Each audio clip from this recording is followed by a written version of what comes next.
ধারাবাহিকের শুরুতে আমরা দেখতে পাই ডোনা এবং মোহনা রান্নাঘরে রান্না করছিল। তখনই শুভ রান্নাঘরের সামনে দিয়ে হেঁটে যায়।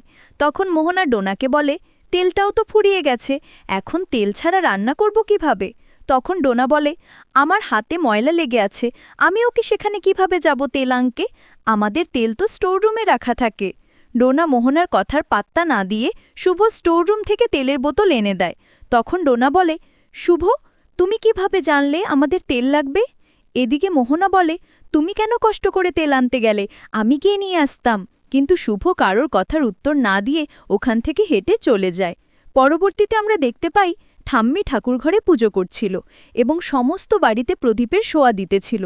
ঠিক তখনই ডোনা বাটিতে করে কিছু তেল মেঝেতে ঢেলে দেয় এবং ঠাম্মি হাঁটতে গেলেই পা পিছলে পড়ে চিৎকার করে কান্না করতে থাকে আর বলে, আবার কোমরটা মনে হয় ভেঙে গেল, খুব যন্ত্রণা করছে। পরক্ষণে বাড়ির সবাই সেখানে উপস্থিত হয় এবং রূপক জিজ্ঞেস করে, মা, তুমি পড়লে কিভাবে? তখন রূপকের মা বলে, সিঁড়িতে তেল রাখা ছিল, তেলেই পা পিছলে পড়ে গেছি। রূপক বলে, আমরা সবসময় ওপর নিউজ করছি, কই আমরা তো কখনো তেল দেখিনি। এদিকে মোহনা তেলের বোতল হাতে দিয়ে বলে, শুভ তো একটু আগে আমাদের রান্নার জন্য তেল দিয়ে গেল, তাহলে কি ওখান থেকে পড়েছিল? মোহনার কথা শুনে শুভ বলে, আমি স্টোররুম থেকে এর বোতল এনেছিলাম ঠিকই, কিন্তু সেটা ভালো ছিল, তেল পড়বে কিভাবে? এদিকে মোহনার কথা শুনে পূরবী বলে, তোর একটু দেখে শুনে কাজ করার দরকার না?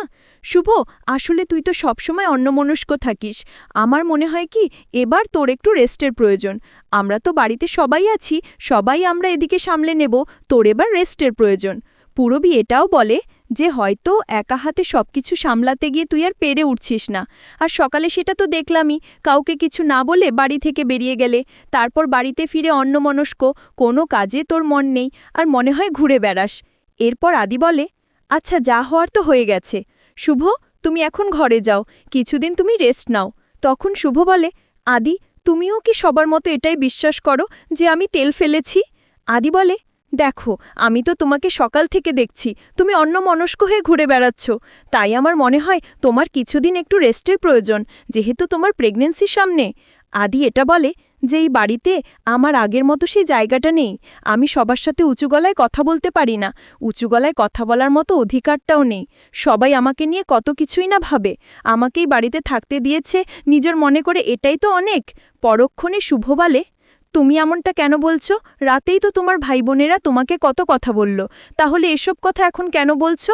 তখন আদি বলে, আমার ভাই বোনেরা এখনও ছোট, ওদের এতটা বুদ্ধি এখনও হয়নি, ওরা আবেগ দিয়ে কথাগুলো বলেছে, কিন্তু বাড়িতে থাকা বড়রা আমাকে নিয়ে অনেক কিছুই ভাবে। তাই তোমাকেও বলছি, তুমি বেশি কিছু করতে যেও না, এভাবেই থাকো।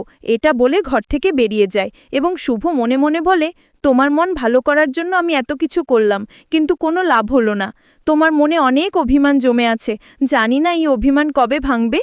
একটু পর ঘুরিয়ে আমরা রান্নাঘরের দিকে দেখতে পাই ডোনা যে তেলের বাটিটা লুকিয়ে রেখেছিল সেটা বাইরে ফেলতে গিয়েই দেবীটার সামনে পড়ে আর বলে, কাকিমা, আপনি একটু দেখে শুনে চলতে পারেন না? আপনি এমনভাবে চলাফেরা করেন মনে হয় বাড়িতে কেউ থাকে না।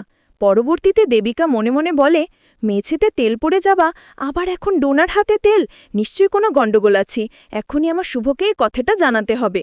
পরের সিনে দেবিকা শুভর ঘরে যেতে শুভ বলে, কাকিমা, আপনি আমাকে কি বলবেন সেটা আমি জানি, আসলে আমি কারোর কথাই কিছু মনে করিনি। ঠিকই তো, আমি অন্যমনস্ক ছিলাম, কিন্তু বিশ্বাস করেন কাকিমা, আমি এতটা অন্যমনস্ক ছিলাম না। শুভর কথাগুলো শুনে দেবিকা বলে, আমি তোমাকে এসব কথা বলতে আসিনি, আমি জানি তুমি মেঝেতে তেল ফেলোনি, আর এটাও জানি যে ওখানে তেল কে ফেলেছিল।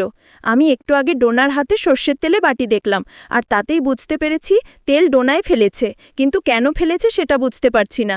দেবিকা এটাও বলে যে তুমি এটা নিয়ে বাড়িতে অশান্তি করো না, বাড়িতে এমনিতেও সবাই আমার সাথে তেমন কেউ কথা বলে না, আর এখন যদি জানতে পারে আমি তোমাকে কথাটা বলেছি তাহলে আরও ঝামেলার সৃষ্টি হবে। তখন শুভ বলে, বলতে তো আমাকে হবেই, উল্টো চালু আবার দিতে হবে। আগামী পর্বে আমরা দেখতে পাবো শুভ মোহনা ডোনাকে গিয়ে বলে, ডোনা, তুমি মেঝেতে তেল ফেলেছিলি? তখন মোহনা বলে, ডোনা যে মেঝেতে তেল ফেলেছে তোমার কাছে কোনো প্রমাণ আছে? পরক্ষণে শুভ বলে, এখন আমি কি বাড়ির সবার সামনে এটা বলে দেব দেবিকা কাকিমা নিজের চোখে ডোনার হাতে তেলের বাটি দেখেছে?